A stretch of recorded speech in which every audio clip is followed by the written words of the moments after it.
सबसे पहला जो लिखित संविधान था वो अमेरिका का था और सबसे छोटा भी संविधान था वो सबसे छोटा। तो सबसे छोटा लिखित संविधान किसका है? अमेरिका का है। सबसे पहले लिखित संविधान किसका बना? अमेरिका का। सबसे बड़ा संविधान लिखित किसका है?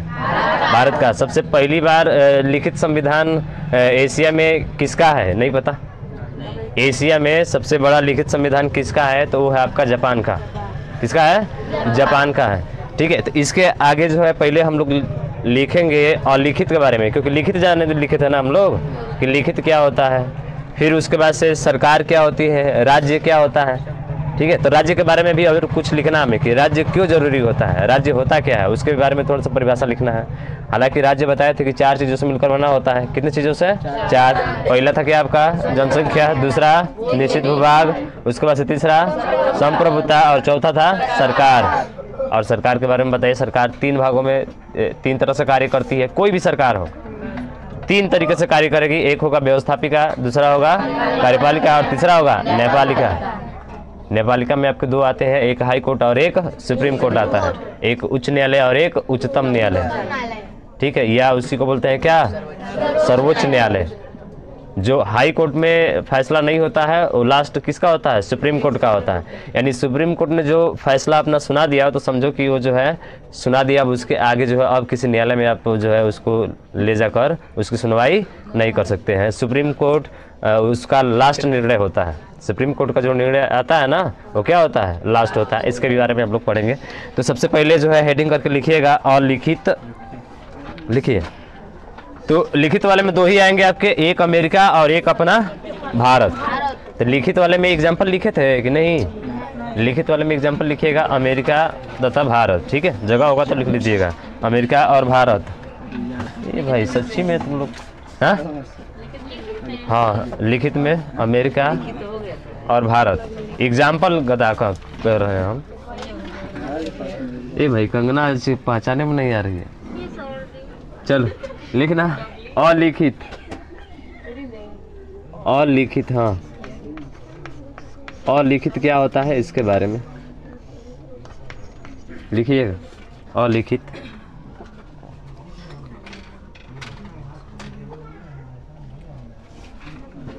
अलिखित कोई क्या बोलते हैं? अनिर्मित हो जाएगा ना, वो निर्मित था और क्या हो जाएगा? अनिर्मित हो जाएगा।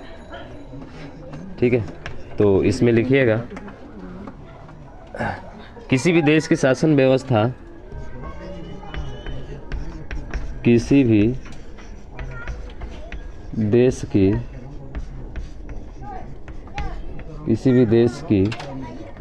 शासन व्यवस्था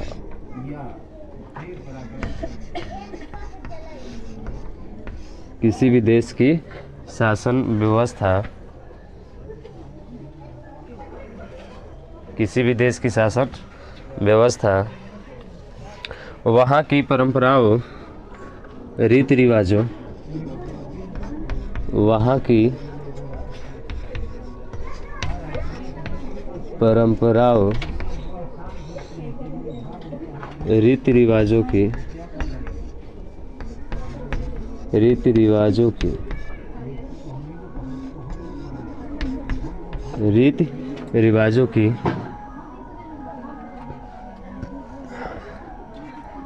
हटा दीजिए, रीति रिवाजों एवं न्यायालय द्वारा समय समय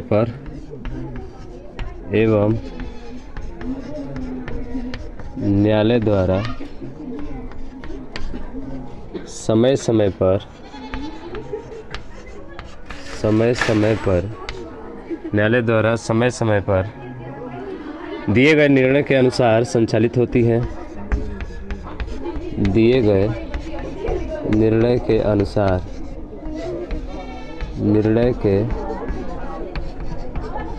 अनुसार संचालित होती है।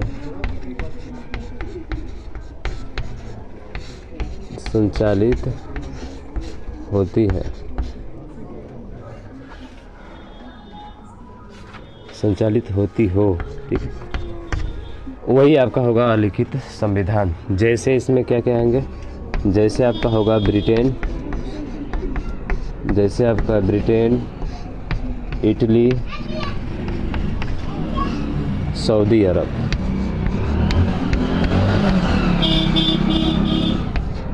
सऊदी अरब, ठीक है। ब्रिटेन हो गया, इटली हो गया, सऊदी अरब हो गया। इसका जो है क्या है,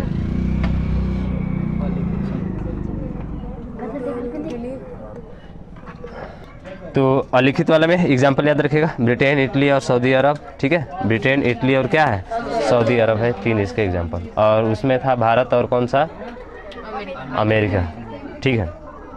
इतना चीज़ समझ में आया। हाँ, अब देखिए एक नाम आएगा इसमें, राष्ट्राध्यक्ष।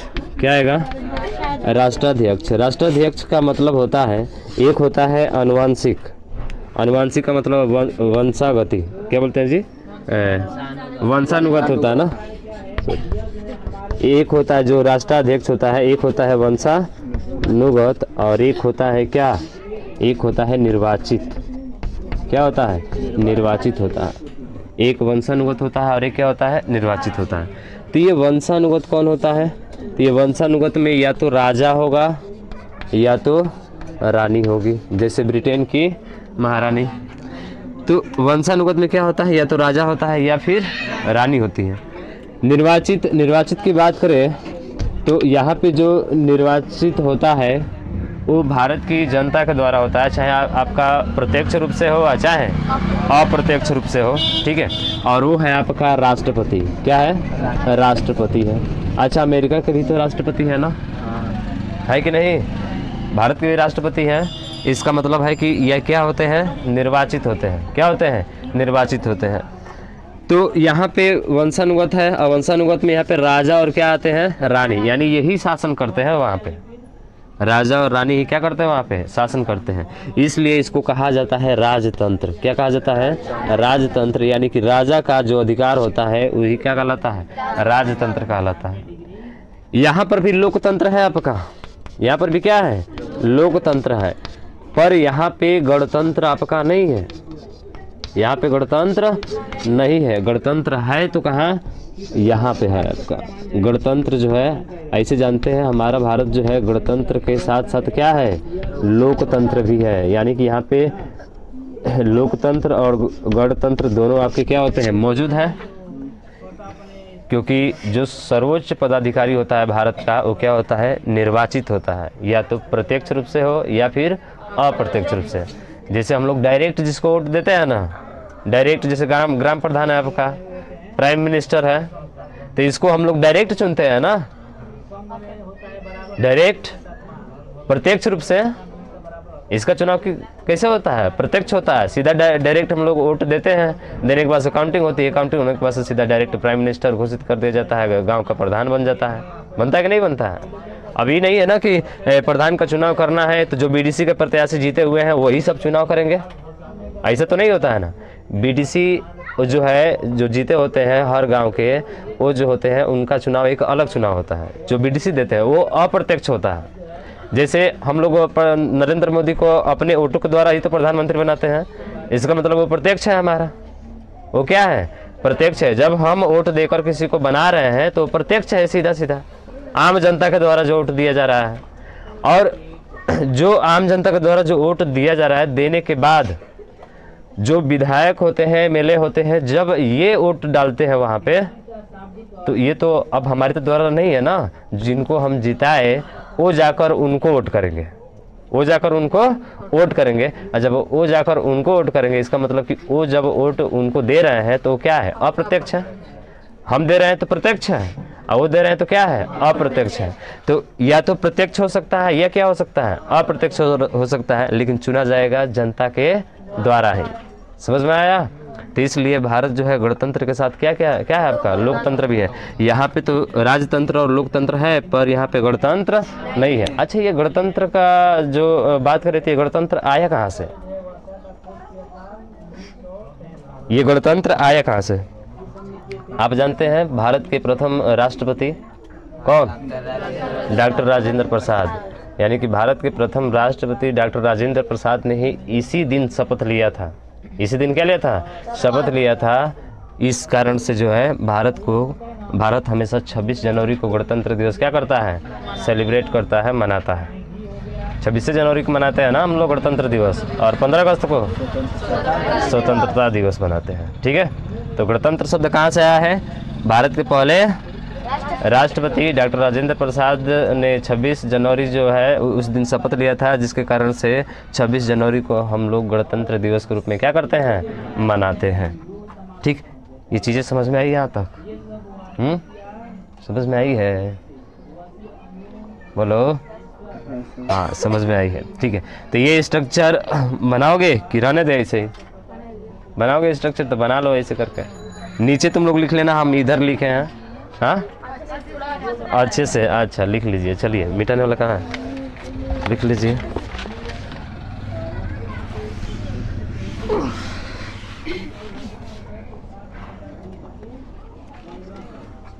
देखिए, यहाँ पे लिखेगा संविधान का प्रतिनिधि। संविधान का प्रतिनिधि। संविधान का प्रतिनिधि। संविधान का प्रतिनिधि वही होता है राष्ट्राध्यक्ष। क्या होता है? राष्ट्राध्यक्ष। राष्ट्राध्यक्ष होता है। ठीक है, और इस राष्ट्राध्यक्ष को 2 भागों में बांटते हैं। ठीक है, पहला है आपका कौन सा? तो पहला है आपका वंशानुगत। वंशानुगत। वंशानुगत में क्या होगा? राजा या तो रानी का राज होगा वहाँ पे। ठीक है, राजा या तो रानी का क्या होगा? राज होगा वहाँ पे। और जब ये राज होगा तो इसी को नाम दिया जाएगा क्या? राजतंत्र। हालांकि यहाँ पर राजतंत्र में भी क्या होता है? लोकतंत्र होता है। यहाँ पर भी लोकतंत्र है। ठीक है, दूसरा क्या होता है आपका? दूसरा होता है आपका निर्वाचित। निर्वाचित होता है, और निर्वाचित होता है तो निर्वाचित कौन होता है जी? राष्ट्रपति होता है। राष्ट्रपति, चाहे प्रत्यक्ष हो चाहे अप्रत्यक्ष हो। राष्ट्रपति का निर्वाचन जो होगा या तो प्रत्यक्ष होगा या अप्रत्यक्ष। हालांकि इसका अप्रत्यक्ष ही होता है। ठीक है, अप्रत्यक्ष। इसलिए यहाँ पे आपका लोकतंत्र के साथ साथ क्या है? गणतंत्र भी है। लोकतंत्र के साथ साथ ये गणतंत्र भी है। ठीक है, भारत के गणतंत्र शब्द, गणतंत्र दिवस जो है यहाँ पे लिख सकते हैं कि गणतंत्र दिवस 26 जनवरी को मनाते हैं क्योंकि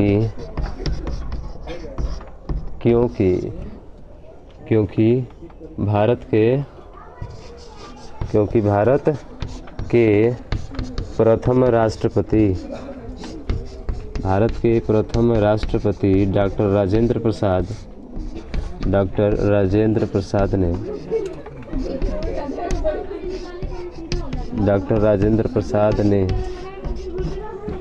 राजेंद्र प्रसाद ने शपथ ली थी।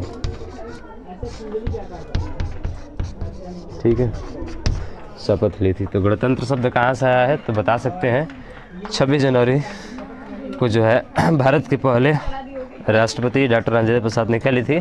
शपथ ली थी। तब से जो है हम लोग गणतंत्र दिवस क्या करने लगे? मनाने लगे। हाँ, संविधान के अकॉर्डिंग ही शपथ लिया जाता है। बुझ रही हैं? संविधान के बहुत बड़े ज्ञानी भी थे आपके डॉक्टर राजेंद्र प्रसाद। संविधान के बहुत ज़्यादा जानकार थे। ठीक है, ये राजेंद्र प्रसाद आपके।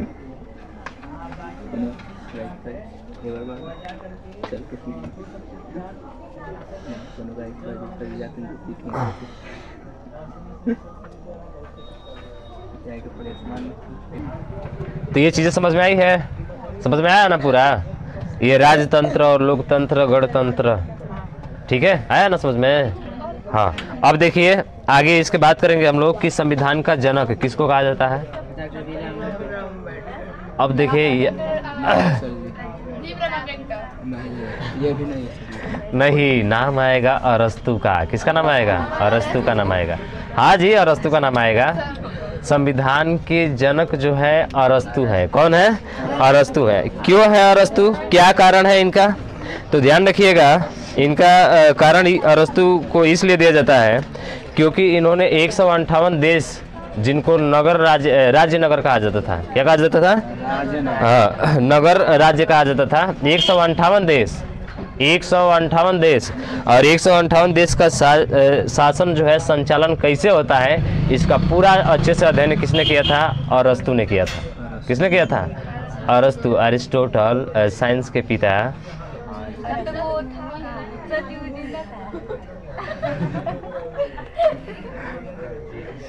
सबसे ज्यादा व्याख्या किए हैं इन्होंने ही, ठीक है। इसलिए जनक की संज्ञा किसको दी जाती है? इन्हीं को दी जाती है। 158 देशों का शासन कैसे संचालित होता है, इसका अध्ययन इन्होंने अच्छे से किया। और इनका एक किताब है जिसका नाम है पॉलिटिक्स। क्या नाम है? पॉलिटिक्स। पॉलिटिक्स का मतलब ही राजनीति होता है। इसी पॉलिटिक्स को एक हम सिविक्स भी बोलते हैं। क्या बोलते हैं? सिविक्स, नागरिक शास्त्र। आपका सब्जेक्ट है 6, 7, 8 में, आप इसको नागरिक शास्त्र बोलते हो। फिर आगे 9, 10 में जाओगे तो इसका नाम जो है सामाजिक विज्ञान हो जाएगा, सोशल साइंस हो जाएगा। उसी में उसका भी अध्ययन करते हैं हम लोग। फिर जब 11, 12 में जाओगे तो वहाँ पे आपका सिविक्स हो जाएगा। सिविक्स होता है, नागरिक शास्त्र उसी को बोलते हैं हम लोग। क्या बोलते हैं, जब 9, 10 में आप जाते हैं तो वहाँ पे जो है 9, 10 का रहे 11, 12 में, ठीक है। जब 11, 12 में आप प्रवेश करते हैं तो उसको कुछ और कहा जाता है। सर 8 का सब्जेक्ट हो जाता है, सिविक्स, पॉलिटिक्स, हिस्ट्री सब हो जाता है अलग अलग। हाँ, जब कंपटीशन की तैयारी करते हैं तो वही आपकी राज्य व्यवस्था हो जाती है। इसी को राज्य व्यवस्था भी कहा जाता है। क्या कहा जाता है? राज्य व्यवस्था। पॉलिटिक्स ही होती है, पॉलिटिक्स, राजनीति विज्ञान। हाँ, राजनीति विज्ञान बीए में जब अध्ययन करेंगे आप तो पॉलिटिकल साइंस आपकी आ जाएगी, राजनीति विज्ञान आ जाएगी बीए में अध्ययन करेंगे तो।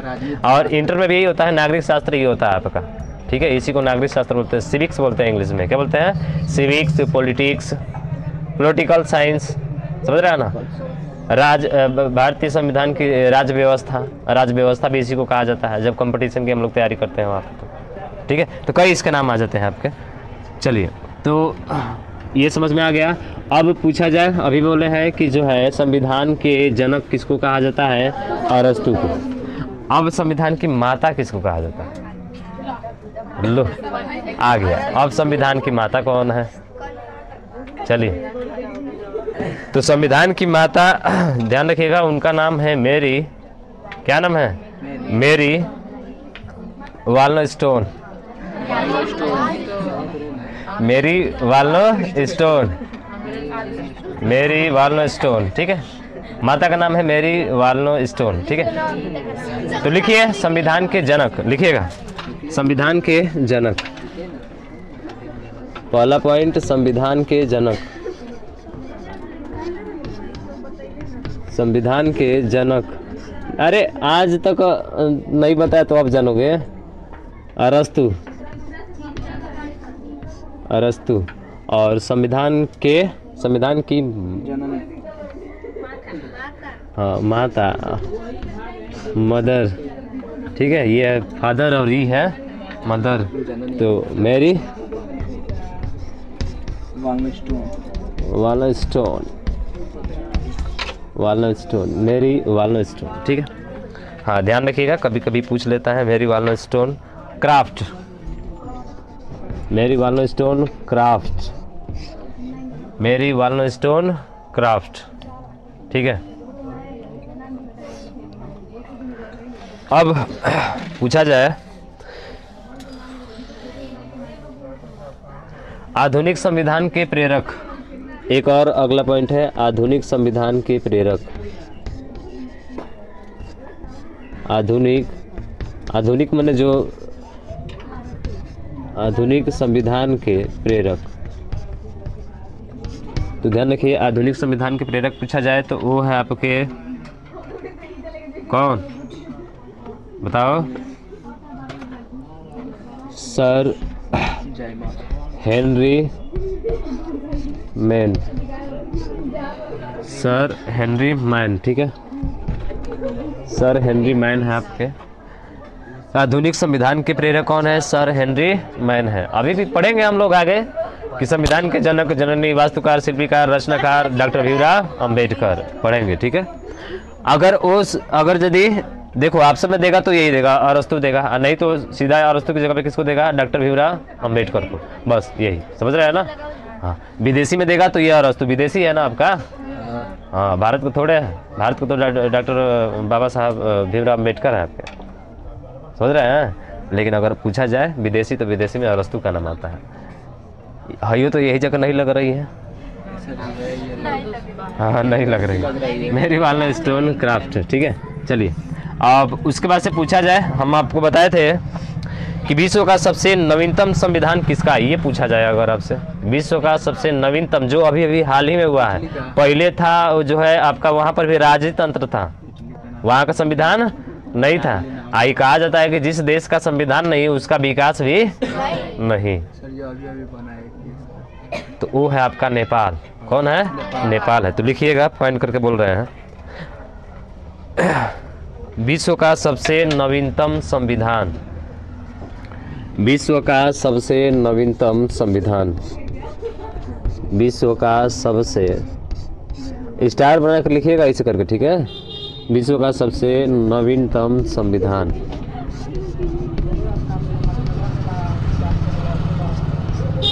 नेपाल का है।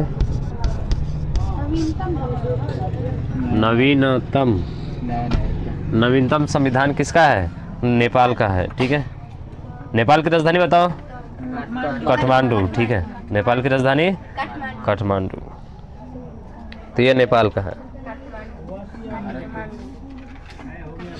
यहाँ जो संविधान था ये 2012 में, इसका संविधान का जो है निर्माण 2012 में हुआ, लेकिन लागू कब हुआ? 2015 में, ठीक है। लागू 2015 में हुआ। तो पूछा जाता है कि कौन सा ऐसा देश है जो अभी हाल ही में जो है उसका संविधान का निर्माण किया गया है। अब वो जो है क्या हो गया है, अब वहाँ पर भी जो है लोकतंत्र हो गया है, लोकतंत्र के साथ साथ गणतंत्र भी अब हो गया है, ठीक है। तो कौन सा आपका? नेपाल है, ठीक है। अब यहाँ पे राजतंत्र क्या हो गया? खत्म हो गया, ठीक है। नेपाल भारत का पड़ोसी है। हाँ, भारत का पड़ोसी है। ये बहुत बदमाशियाँ करता है। बदमाशिया का मतलब समझते हैं? उसका कुछ भाग भारत में और कुछ भाग चाइना। इन कभी कभी भारत से इसका बनता है तो चाइना से नहीं, और जब भारत से नहीं बनता है तब चाइना से बनता है। ये दोनों का जो है लाभ उठाता है कौन? नेपाल, ठीक है। हाँ, कई सारे विवाद है, इसके विवाद कई है यहाँ पे, ठीक है। चलिए अगला पूछा जाए तो ये हो गया विश्व का सबसे नवीनतम संविधान किसका है? नेपाल का। लागू नहीं, निर्माण 2012 में आया, निर्माण 2015 में हुआ। नहीं 2012 में संविधान निर्माण हुआ था।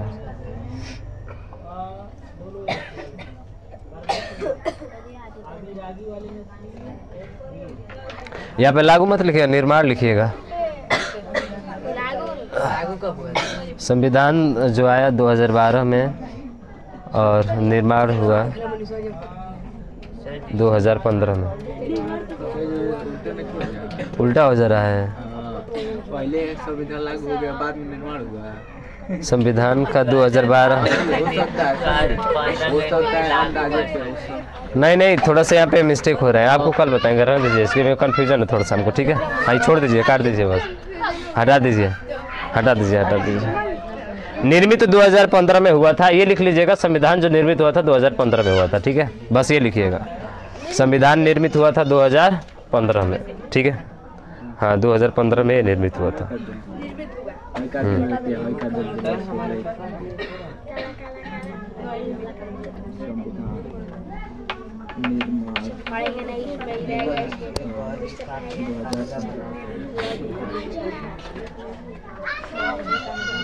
हो गया। अब अगला पॉइंट पूछेगा आपसे, कहेगा कि एशिया का प्रथम लिखित संविधान बताया। अभी एशिया का प्रथम लिखित संविधान कौन सा है? जापान। लिख लीजिए, एशिया का प्रथम लिखित संविधान जापान।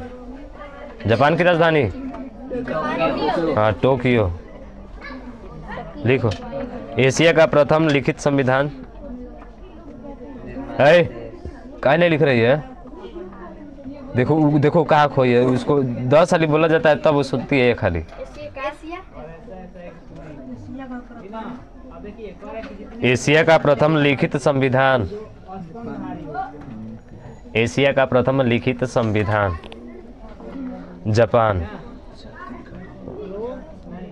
जापान है। ठीक है, लिखित संविधान किसका होगा? जापान का।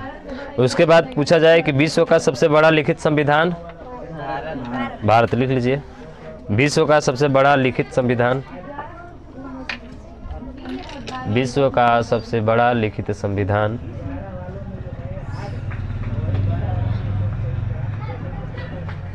विश्व का सबसे बड़ा लिखित संविधान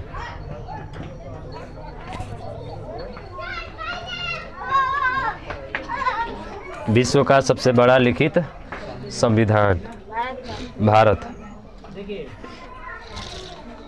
हो गया। हाँ, उसके बाद अगला लिखिए, विश्व का सबसे छोटा लिखित संविधान अमेरिका। विश्व का सबसे छोटा लिखित संविधान, विश्व का सबसे छोटा लिखित संविधान अमेरिका। 7 अनुच्छेद है। कितने हैं? ब्रैकेट में लिख लीजिएगा, 7 अनुच्छेद। एक में होगा, राष्ट्रपति एक में होगा। कितने अनुच्छेद है यहाँ पे? 7 अनुच्छेद है। अब कहेंगे कि 7 है, तो सीधा सीधा 7 को दिख जाएगा? नहीं, 7 को देखने में है, पर व्याख्या बहुत सारे चीज़ों का किए गए हैं। पहला अनुच्छेद आएगा, उस अनुच्छेद में बहुत सारे दिए गए हैं आपके। ठीक है, एक, हाँ, ब्रैकेट में लिखिए 7 अनुच्छेद। सबसे छोटा लिखित संविधान इसी का है। किसका? अमेरिका का आपका। ठीक है ना, ध्यान रखिएगा, नेपाल मत रखिएगा, ये लिखवा दिया पहले से। 7 अनुच्छेद है। ठीक है, ये हो गए। ठीक है,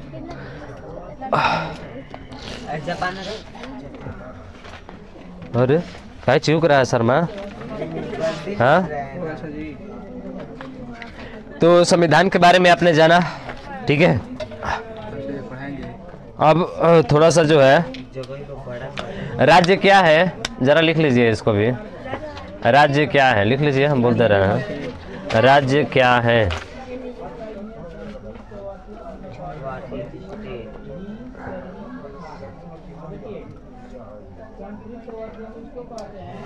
लिखिएगा, इसकी परिभाषा लिखिए। प्राकृतिक अवस्था, प्राकृतिक अवस्था, प्राकृतिक अवस्था का मतलब समझते हैं, अभी बताएंगे। ठीक है, प्राकृतिक अवस्था, प्राकृतिक अवस्था या इसी को बोलते हैं मत्स्य न्याय, मत्स्य न्याय, मत्स्य न्याय लिखने आता है, आएगा ना? हाँ, मत्स्य न्याय की व्यवस्था को समाप्त कर, की व्यवस्था को समाप्त कर, की व्यवस्था को समाप्त कर, की व्यवस्था को समाप्त कर, की व्यवस्था को समाप्त कर, विधि का शासन स्थापित करने, समाप्त कर, विधि का शासन स्थापित करने, समाप्त कर, विधि का शासन स्थापित करने,